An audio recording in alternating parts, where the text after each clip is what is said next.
Dans cette vidéo, nous allons corriger l'exercice CP numéro 1 de la banque orale.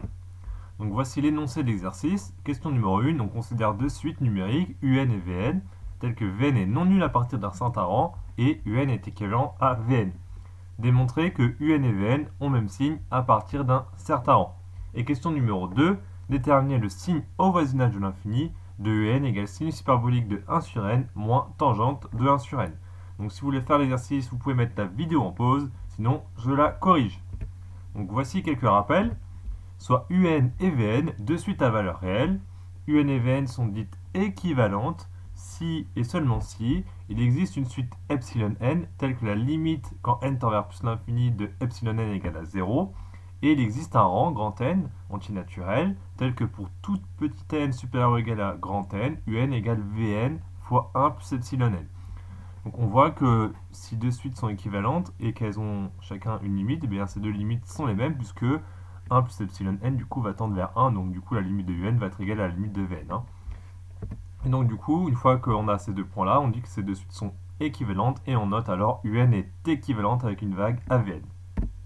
Quelques remarques, si Vn est différent de 0 à partir d'un certain rang, que je vais noter APCR dans la suite, alors UN est équivalent à Vn si et seulement si la limite quand n tend vers plus l'infini de UN sur Vn est égale à 1.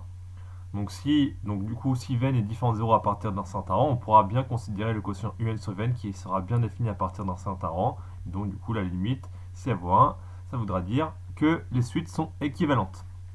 Autre remarque, on peut aussi remarquer que UN est équivalent à Vn si et seulement si UN moins Vn est négligeable devant Vn, c'est-à-dire UN moins Vn est égal à un petit taux de Vn.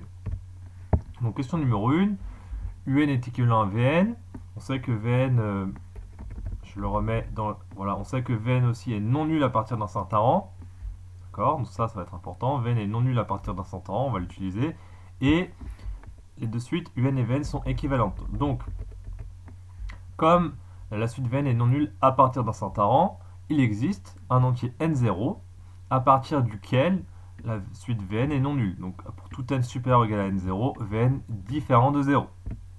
Ainsi, la suite Un sur Vn est bien définie à partir du rang n0. Il n'y a pas de problème à partir du rang n0 puisque le dénominateur est différent de 0. De plus, comme Un est équivalent à Vn, on a que UN sur Vn tend vers 1 quand n tend vers plus l'infini. Pas de problème puisque on a vu que Vn ne s'annule jamais à partir de n0, donc on peut bien faire la limite et ça va tendre vers 1 puisque les suites sont équivalentes. Ainsi, donc on va traduire cette notion de limite en termes d'epsilon, définition de limite. Donc pour tout epsilon supérieur à 0, il existe un rang grand N antinaturel supérieur ou égal à n0 pour lequel pour tout n supérieur ou égal à ce rang grand N, UN sur Vn moins 1 en valeur absolue est inférieur ou égal à epsilon. Donc qu'est-ce que ça veut dire? Ça veut dire que comme la suite UN sur Vn tend vers 1, ça veut dire que UN sur Vn moins 1 et UN sur Vn est aussi proche de 1 que je le veux à partir d'un certain rang grand N. Donc ça, c'est juste la définition de limite, la définition de limite d'une suite. Donc, c'est vrai pour tout epsilon supérieur à 0. Donc on peut prendre par exemple epsilon égale 1,5. Donc pour epsilon égale 1,5, il existera un grand N pour lequel tout ça est vérifié. Donc on va considérer un tel grand N. Donc fixons un entier grand N vérifiant ce qui possède, donc vérifiant la propriété qui possède. Ainsi, pour tout petit n dans grand N, si n est supérieur ou égal à grand N, alors UN sur Vn-1 est inférieur ou égal à epsilon, donc 1,5, puisqu'on a choisi epsilon égale 1,5, et le grand N ici, c'est le grand N qui fonctionne pour epsilon égale 1,5. D'accord? Donc pour epsilon, quand epsilon vaut 1,5, il existe un grand N pour lequel, pour tout entier supérieur ou égal à ce grand N, donc ce qui est ici, on a UN sur Vn-1 est inférieur ou égal à 1,5. Donc qu'est-ce que ça veut dire? Que en valeur absolue, c'est inférieur ou égal à 1,5. Donc un nombre, par exemple, valeur absolue de x inférieure ou égale à a, ça veut dire que x est compris entre moins a et a. Donc là, on a quelque chose en valeur absolue qui est inférieur à 1,5, donc ça veut dire que ce qu'il y a à l'intérieur de la valeur absolue, c'est entre moins 1,5 et 1,5. Donc pour tout n dans antinaturel supérieur ou égal à grand N, on a UN sur Vn moins 1 est compris entre moins 1,5 et 1,5. Ensuite, on va faire plus 1 à gauche et à droite pour isoler le un sur Vn, ce qui donne que un sur Vn va être compris, donc en faisant plus 1, un sur Vn va être compris entre moins 1 demi plus 1, donc ça va faire 1 demi, donc un sur Vn est compris entre 1 demi et plus 1 ici, donc 3 demi. Donc du coup, un sur Vn entre 1 demi et 3 demi, donc ça veut dire que un sur Vn est plus grand que 1 demi. Donc pour tout n à partir de grand n, un sur Vn est plus grand que 1 demi, et par conséquent, pour tout entier petit n supérieur ou égal à grand n, un sur Vn est strictement supérieur à 0, puisque c'est supérieur ou égal à 1 demi. 1 demi c'est strictement supérieur à 0, donc du coup forcément un sur Vn est également strictement supérieur à 0 pour les n supérieurs ou égal à grand n. Donc ça implique que du coup un et Vn sont de même signe à partir du rang grand n, d'accord. Un sur Vn, ça veut dire que un sur Vn est supérieur à 0, bah ça veut dire que un et Vn ont le même signe, soit ils sont tous les deux positifs, positif sur positif ça fait positif, soit ils sont tous les deux négatifs, strictement négatifs, donc négatif sur négatif, ça fait positif également. Donc ça implique bien que les deux suites un sur Vn sont de même signe à partir du rang n, et ça prouve du coup la question numéro 1. Donc passons à la question numéro 2, on vous demande le signe au voisinage de plus l'infini de la suite un égale sinus hyperbolique de 1 sur n moins tangente de 1 sur n. Alors attention à ne pas soustraire d'équivalent pour cette question. Donc ça c'est le piège, on n'additionne jamais, on ne soustrait jamais des équivalents. Donc c'est-à-dire si vous trouvez un équivalent de sinus hyperbolique de 1 sur n et de tangente de 1 sur n, on ne les soustrait pas les équivalents, ça marche pas. Hein. Du coup on va avoir besoin des développements limités.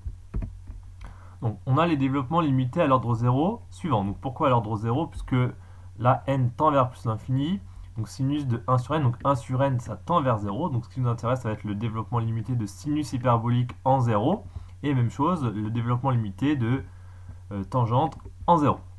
Donc je vous rappelle le développement limité à l'ordre en 0 de sinus hyperbolique, donc sinus hyperbolique de x c'est x plus x puissance 3 sur 3 factoriel sur plus x puissance 5 sur 5 factoriel, etc. etc. Et tangente, c'est x plus x puissance 3 sur 3 plus 2 x puissance 5 sur 15, etc. etc.